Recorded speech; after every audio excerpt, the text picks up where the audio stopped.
everyone. Um, yeah, this isn't my normal intro because I'm trying to speed run through all of these. Uh, I'm sorry it's taken so long. It's just school and uh, a lot of things have come up to the point that I can't make these as often. I've recorded. So remember how I asked if you guys still wanted it in parts or if you guys wanted the full thing? Well, I got like a new software. I got like a new recording thing. I usually do this on my phone, but I decided, hey, why not give it a try on my computer? Let's just say it turned out a complete disaster. I had recorded it like 5 times, didn't work any of the 5 times, and so we're back to our normal format.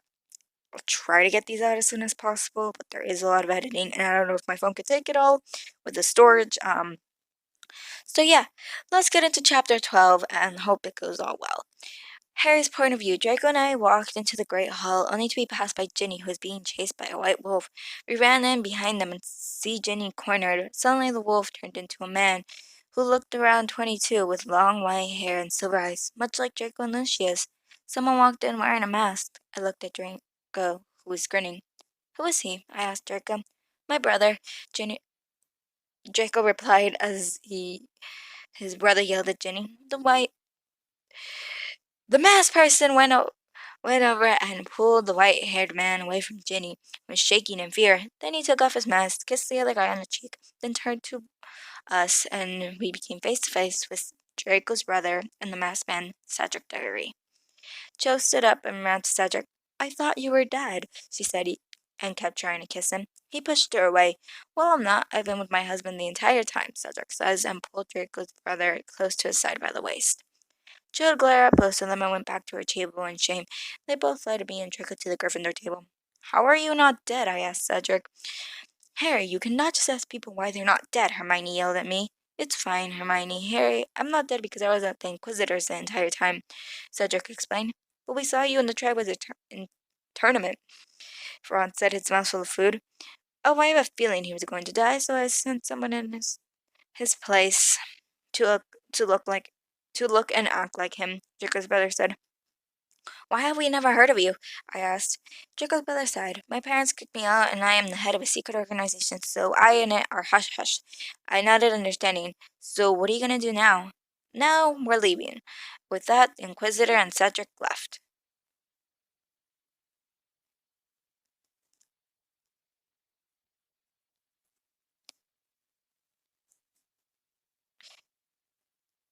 So that's my brother-in-law.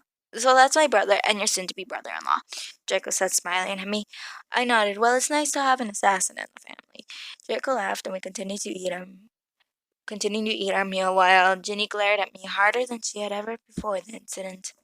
Draco's point of view. I'm glad my brother tried to help me and Harry, but I think it's worse. Ginny has been looked both scared and pissed. I guess my brother chasing her as a wolf and threatening her wasn't enough. I hate that bitch. Too bad that my brother left. He has way more important things to do anyway. The next day went on as normal, which means nothing exciting happened. Bummer. Though at dinner, I did notice something that was very something. There was a girl in Slytherin watching Ginny very closely. When she caught me, she grinned and winked at me, then went back to watching Ginny. This is the first time I've noticed her. I mean, I've been in Slytherin for so long. How can I have not noticed her? You okay, Draco? Harry asked. Yeah, I'm fine. Just thinking. Eat, I said, noticing Harry hadn't touched his food. He frowned and went back to it. After dinner, we went back to our common room. He found that there were 2 people in our room. We pulled out our one. No, it's just us, one of them yelled. Sirius and Remus. Chapter 13. Harry's point of view. I looked at both of them in fear and made a move to leave. Please don't leave. Don't leave, please. We just want to talk, Sirius pleaded. I look at Draco for help, but he is just shrugging. Thanks for nothing, Draco. We we just wanted to apologize for the way we acted, Harry. Remus said. I looked at him in his eyes, checking for a lie. Apologize? You guys really hurt Harry, and now you come in and stay in here and you just want to apologize? You'll need to do something more than that. Draco said, hate and anger lacing his voice. Harry, we're sorry about how we acted. We've talked about it, and it does not matter who the father is, just as long as you're happy. And you and the baby are okay, Remus said. And you did say that you didn't know you could get pregnant, so it's not your fault, Sirius added. I stood there, silent. I wanted to forgive them, but at the same time,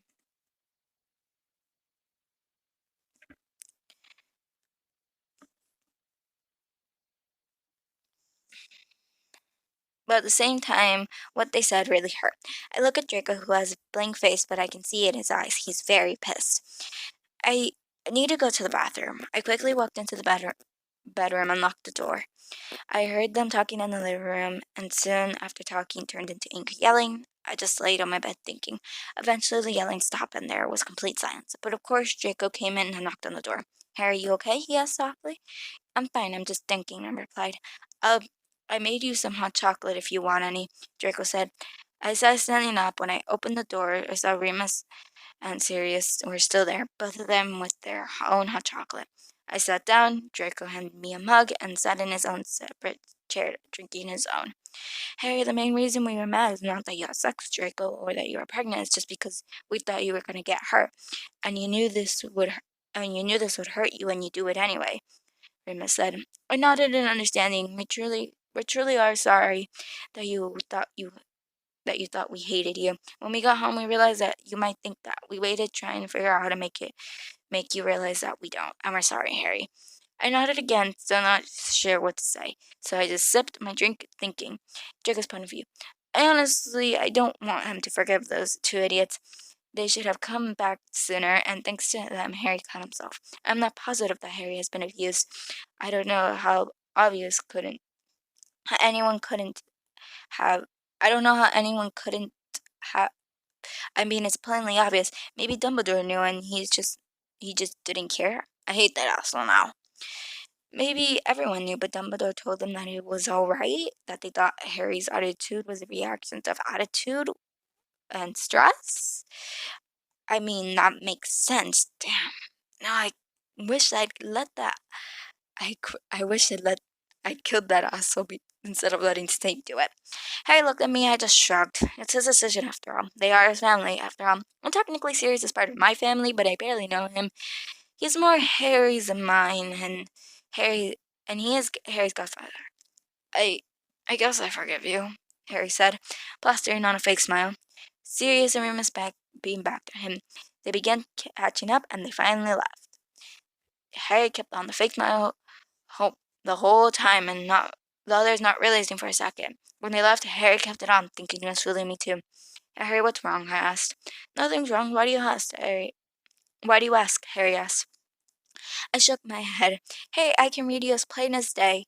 Harry found his mask falling away. Why is it so easy, Draco? He asked, beginning to cry.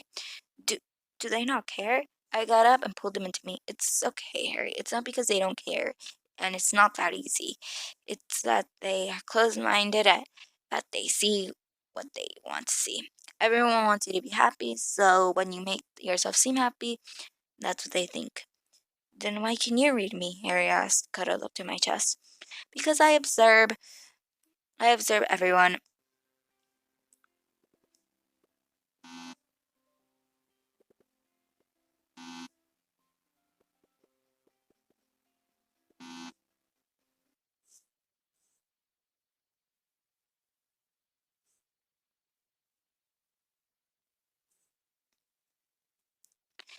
Because I observe everyone, I try to find the smallest things. I look for people's emotions and try to figure out what they're thinking. That way I know how to approach them and what to do, or if I should even approach them at all. I explained. Harry nodded, and then we sat in silence. I held Harry so I could make sure he was okay, but he fell asleep on me. I picked him up and carried him to our room. I laid him on the bed and went to the door. I stopped to see if he'd wake up and ask me to stay, but he was fast asleep, and I didn't want to make him mad by sleeping with him. I kept the door open and went to sleep on the couch. Chapter 14. Harry's point of view. I wake up to find that Draco's not beside me. I guess I don't mind, since I didn't ask him to. Harry's point of view. Sorry, I think... Oh, God. Uh, Harry's point of view. I wake up to find that Draco's not beside me. I guess I don't mind, since I didn't ask him to. He probably thought I didn't want him. I get ready and walked out to the bedroom and find Jericho curled up on the couch. Since it's weekend, we still have time before breakfast. So I let him sleep in for a bit and began reading a book that Hermione lent me about taking care of children. A bit later, 10 minutes before we normally get leave for breakfast, Draco wakes up. Morning, Harry. How did you sleep? He asks as he stands up, stretching his arms over his head. I slept pretty good, actually. How about you? I reply. Draco nods and smiles like a baby. He walks to the bathroom and gets ready. I wait for him while reading the book. Harry, are you okay? Draco asks, leaning against a chair. I close the book and mark my place and nod. Yeah, a little sad, I guess. But I'll be okay. Draco gives me a side hug. Okay, if you ever need to talk, I'll be here, Harry. I nod and lean into him. As soon we soon get up and walk towards the great hall, making happy small talk along the way. When we get inside, Draco kisses my cheek and walks over to his table. I walk I walk towards mine with a faint blush dusting my cheeks. So, are you two getting close? Hermione asked, smiling brightly. I think so, I replied sheepishly. Hermione laughed. Just as long as you are safe and happy, Harry. I nodded and Ron said, Yeah, mate, what about the wedding thing? Have you thought about it? I shook my head. No, I've been busy thinking about other things. I haven't really thought about it. After classes, me and Draco are sitting on the couch doing homework while Ron and Hermione sat on a separate seat doing the same. As soon as Draco finishes, he closes his books and sets them on the table. Then him and Hermione help me and Ron finish with our homework. Then, after we all finish, Draco had Dobby bring us some drinks from the kitchen, and we relaxed, making small talk. So, what about the wedding? Hermione asked. How about we do it after Harry has the baby? Draco suggested. I like that idea, I say, smiling. Yeah, a nice summer wedding by the lake. The manor has a really nice one in the backyard, and we have a big enough area for dinner in our kitchen. Draco says, smiling. I nod and look at Hermione and Ron for suggestions. It's up to you, Harry, Ron says. Yeah, it's your wedding, Hermione adds. I like the idea, but I've always kind of imagined it at the Weasleys, I say. Draco nods. We can do one part at the manor and the other part at the Weasleys. Then I guess both of our families will be happy. I nod and try. I nod and look at Hermione and Ron, who are smiling and nodding.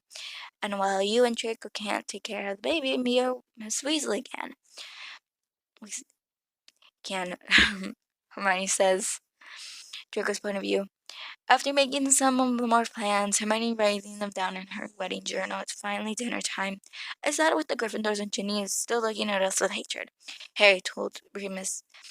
Harry told Hermione and Ron about Sirius and Remus's apology. They saw it as a good thing that Harry forgave them and that they apologized. I mean, yes, them apologizing is a good thing, but it shouldn't have happened in the first place. It's almost like Voldemort apologizing. I look at Harry and see that he's grinning. At least he's happy. That's all that matters.